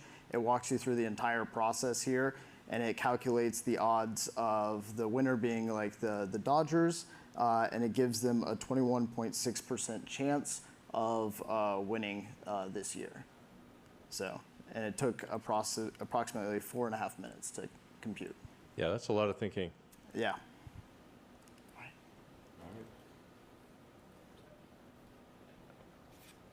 We can also look at all the other benchmarks besides HLE. As it turned out, Grok 4 excelled on all the reasoning benchmarks that people usually test on, including GBQA, which is a PhD level problem sets. That's easier compared to HLE. On AMI 25, American Invitation Mathematics exam, with Grok 4 Heavy, we actually got a perfect score. Also on some of the coding benchmark called Live Coding Bench, and also on HMMT, Harvard Math, MIT exam, and also USAMO. You can see actually on all of those benchmarks, we often have a very large leap against the second best model out there. Yeah, I mean, really, we're going to get to the point where it's going to get every answer right in every exam. And where it doesn't get an answer right, it's going to tell you what's wrong with the question. Or if the question is ambiguous, disambiguate the question into answers A, B, and C and tell you what answers A, B, and C would be with a disambiguated question. So the only real test then will be reality. Can it make useful technologies, discover new science? That'll actually be the only thing left, because human tests will simply not be meaningful. Yeah, we need to make an update to HLE very soon, given the current rate of progress. So yeah, it's super cool to see like multiple agents that collaborate with each other, solving really challenging problems. So where can we try this model? So it turned out it's available right now. If we advance to the next slide, where there is a super Grok Heavy tiers that we're introducing, where you're able to access to both Grok 4 and Grok 4 Heavy, where you're actually going to be the taskmaster of a bunch of little Grok research agents to help you, become smarter, do all the little research, and save hours of time of, going through mundane tasks. And it's available right now. Yeah. So we did limit usage during the demo, so it didn't break the demo, because all this stuff is happening live. So there's nothing canned about any of the tests that we're doing. So after the demo is done, we'll enable more subscribers for SuperGrok. So if you can't subscribe right now, just try in half an hour. It should work. Okay. And now let's get into voice. Great. Abby? So many of you have been enjoying our voice mode, and we've been working hard to improve the experience over the past couple months. We have cut latency in half to make it much snappier. And today we're excited to announce a set of new voices that have exceptional naturalness and prosody. You might have noticed the movie trailer voice that opened up the live stream. That is one of our new voices, Sal, who's got that epically deep tone. And we're also excited to introduce Eve, a beautiful British voice who's capable of rich emotions. Aman, would you like to introduce Eve? Absolutely. Yeah, let's get into the demo. Hey, Eve. Millions of people are watching us right now. Are you excited? Oh, I'm thrilled, really. It's like being on stage at the Old Vic with a sea of faces out there. Just imagine all those eyes and ears tuned in. It's a proper buzz, isn't it? What do you reckon we should chat about to keep this lot entertained?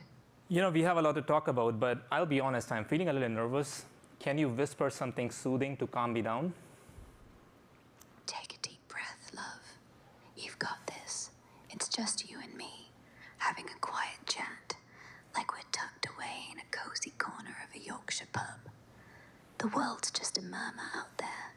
Feel that calm wash over you. Let's keep talking, nice and easy. What's on your mind? You know what? I'm actually feeling quite relaxed to try this something crazy. So can you give us an opera on Diet Coke? Oh, an opera on Diet Coke. That's a riot.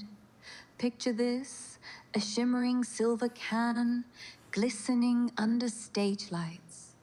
Oh, Diet Coke, thou elixir divine, with bubbles that dance in a sparkling line. Thy crisp, cool kiss on lips so fine. Oh, aspartame, ambrosia, forever mine. How's that for a mad little aria? Want me to belt out another verse or switch up the tune? Okay, let's try switching it up and just start singing. Right then, let's have a go. Oh, silver can, you gleam in the light. Diet Coke, my heart's delight. Okay, I won't try it. It's very, very poetic. Yeah, thank you, Eve. Feeling quite nice now. Cool. So that's Eve. And so something else we do here is a little test each day to check on the natural flow of our conversations against some of our competitors. So we figured, why not try that live on the stream today? Should I start? Hey, I'm going to say a number, and can you say the same number back to me? 1. 1. little game of Echo. What's next? 2. Sorry, I said 2. 3. 3. 4. Nice and steady. What's next? 5. 5. Nailed it. This is pretty fun, actually. Feel free to keep going or switch it up if you'd like. Hey, Grok. Hey, Grok. Hello there. How can I help you today? We're going to do a little test. Can you repeat after me? 1. 1. All right. What's next? 2. 2. What's on your mind? 3. 3. Need anything else? 4. 4. How can I assist you? 5. 5. What's next? So as you can see, Grok was snappier. It didn't interrupt me. And the prosody is we've made different design choices. I think we were shooting for something more calm, smooth, more natural, versus something that's more poppy or artificial. So we'll keep improving on these fronts. All right, thanks, guys. Yeah.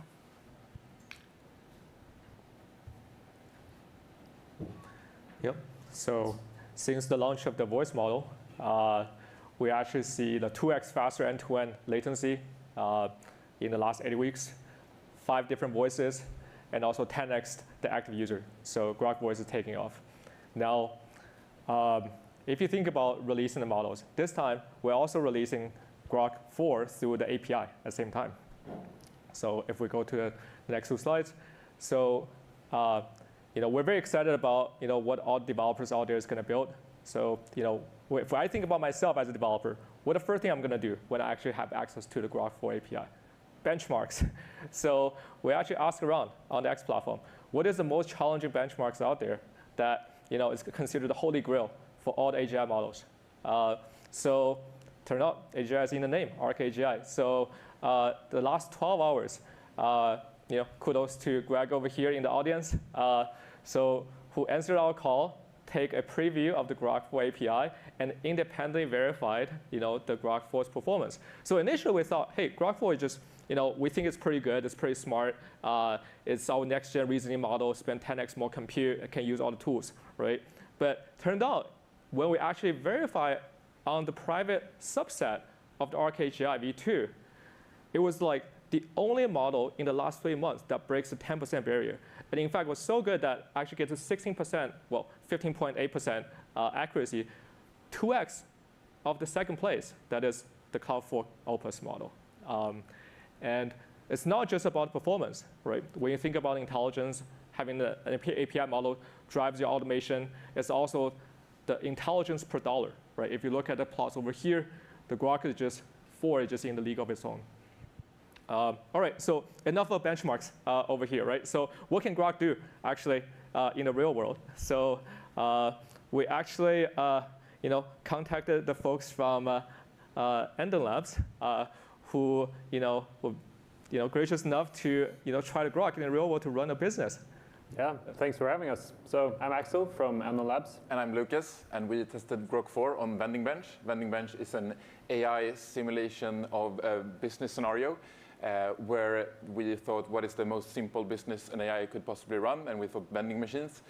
So in this scenario, the Grok and other models need to do stuff like manage inventory, contact suppliers, set prices. All of these things are super easy, and all the models can do them one by one. But when you do them over very long horizons, most models struggle. But we have a leaderboard, and there's a new number 1. Yeah, so we got early access to the Grok 4 API. We ran it on the vending bench, and we saw some really impressive results. So it ranks definitely at the number 1 spot. It's even double the net worth, which is the measure that we have on this eval. So it's not about the percentage on or a score you get, but it's more the dollar value in net worth that you generate. So we were impressed by Grok. It was able to formulate a strategy and adhere to that strategy over a long period of time, much longer than other models that we have tested, other frontier models. So it managed to run the simulation for double the time and score double the net worth. And it was also really consistent across these runs, which is something that's really important when you want to use this in the real world. And I think as we give more and more power to AI systems in the real world, it's important that we test them in scenarios that either mimic the real world or are in the real world itself. Because otherwise we fly blind into some things that might not be great. Yeah, it's great to see that we've now got a way to pay for all those GPUs. So we just need 1 million vending machines. Definitely. And we could make $4.7 billion a year with 1 million vending machines. 100%. Let's go. It can be epic, vending machines. Yes, yes. All right. We are actually going to install vending machines here, like a lot of them. We're happy to supply them. All right, thank you. All right. I'm looking forward to seeing what amazing things are in this vending machine. That's for you to decide. All right. I'll tell the AI. Okay, sounds good.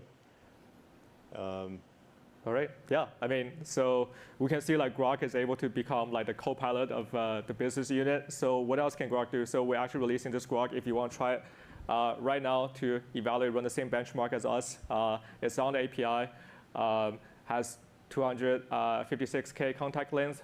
So we already actually see some of the early adopters to try Grok 4 API. So our Palo Alto neighbor, Arc Institute, which is a leading biomedical research center, is already seeing like how can they automate their research flows with Grok 4.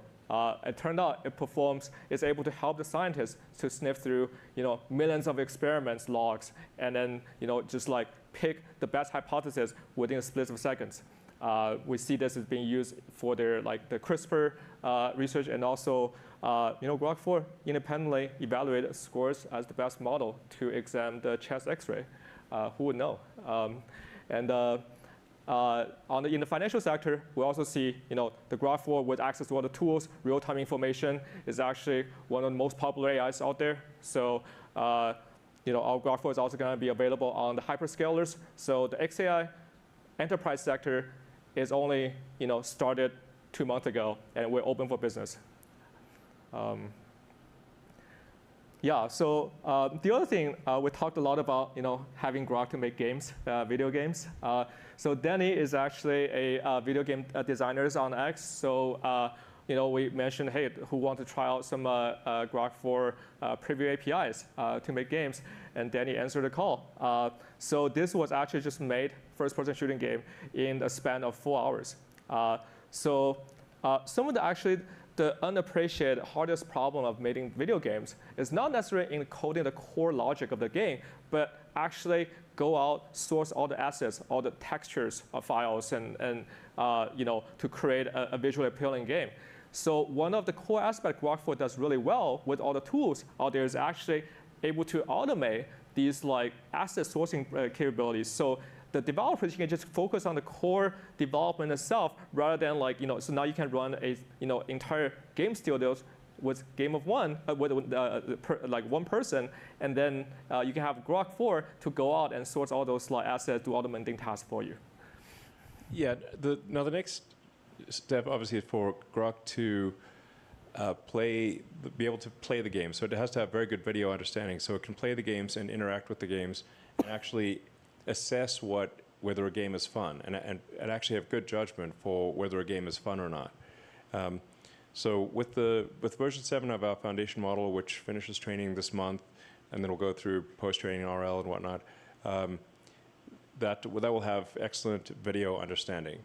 And with the video understanding and improved tool use, for example, for video games, you'd want to use Unreal Engine or Unity or one of the main graphics engines, and then generate the art, apply it to a 3D model, and then create an executable that someone can run on a PC or a console or a phone. We expect that to happen probably this year, and if not this year, certainly next year. So that's it's going to be wild. I would expect the first really good AI video game to be next year. And probably the first half hour of watchable TV this year, and probably the first watchable AI movie next year. Things are really moving at an incredible pace. Yeah, when Grok is 10xing the world economy with vending machines, it would just create video games for humans. Yeah, I mean, it went from not being able to do any of this really even 6 months ago right. to what you're seeing before you here, and from very primitive a year ago to making a sort of a 3D video game with a few hours of prompting. Yep. I mean, yeah, just to recap, so in today's live stream, we introduced the most powerful, most intelligent AI models out there that can actually reason from the first principle using all the tools, do all the research, go on the journey for 10 minutes, come back with the most correct answer for you. So it's kind of crazy to think about, just like 4 months ago, we had Grok 3, and now we already have Grok 4. And we're going to continue to accelerate as a company, xAI. We're going to be the fastest moving AGI companies out there. So what's coming next is that we're going to continue developing the model that's not just intelligent, smart, think for a really long time, spend a lot of compute, but having a model that actually both fast and smart is going to be the core focus, right? So if you think about what are the applications out there that can really benefit from all those very intelligent, fast, and smart models, and coding is actually one of them. Yeah, so the team is currently working very heavily on coding models. I think right now the main focus is we actually trained recently a specialized coding model, which is going to be both fast and smart. And I believe we can share with that model with you guys, with all of you in a few weeks. Yeah, that's very exciting. And the second after coding is we all see the weakness of Grok 4 is the multimodal capability. So in fact, it was so bad that Grok effectively just like looking at the world, squinting through the glass, and like see all the blurry features and trying to make sense of it. The most immediate improvement we're going to see with the next generation pre-trained model is that we're going to see a step function improvement on the model's capability in terms of the image understanding, video understanding, and audios. Right? It's now the model is able to hear and see the world just like any of you. Right? And now with all the tools at its command, with all the other agents it can talk to, so we're going to see a huge unlock for many different application layers.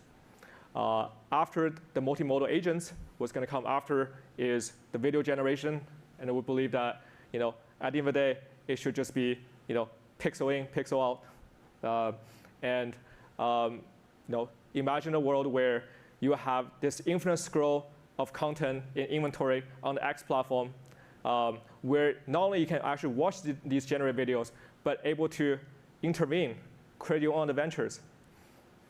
The future is going to be wild. And we expect to be training our video model with over 100,000 GB200s, and to begin that training within the next 3 or 4 weeks. So we're confident it's going to be pretty spectacular in video generation and video understanding. So let's see. So that's anything you guys want to say? Other than that, I guess that's it. Yeah, it's a good model, sir. Good model. It's a good, yeah. Well, we're very excited for you guys to try Grok 4. Yeah, thank you. All right, thanks everyone. Thank you. Good night.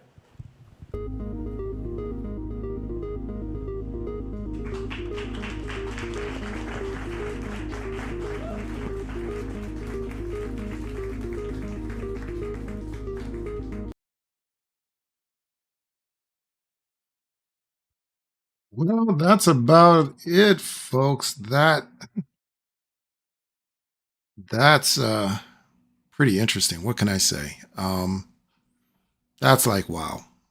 Lots to go over here and dissect later. Lots to think about.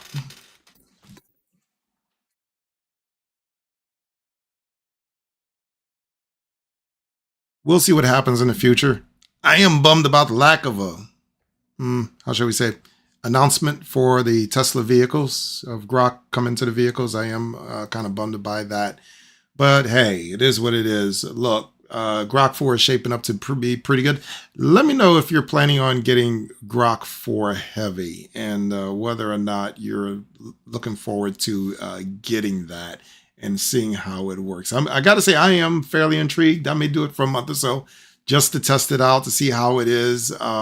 Having multiple agents work for you, not just one agent, that's really intriguing. What can I say? You know, I'm very interested to see where this goes with engineering and creativity stuff to make things. But yeah, right there at the end, Elon's talking about 100,000 GPU 200 NVIDIA Blackwell GPUs. That's the new computer, I believe. They are actually, that's the old Colossus computer that's in Memphis. They're currently adding another 100,000 or 200,000 GPUs to that supercluster as well. So it's going to be fairly interesting. Well, thanks for sticking around, everybody. I will be sure to update you. Let me know what you think in the comments below, and let me know what you want to see, and we'll keep it moving forward. Until next time, it's been Redfire. Peace.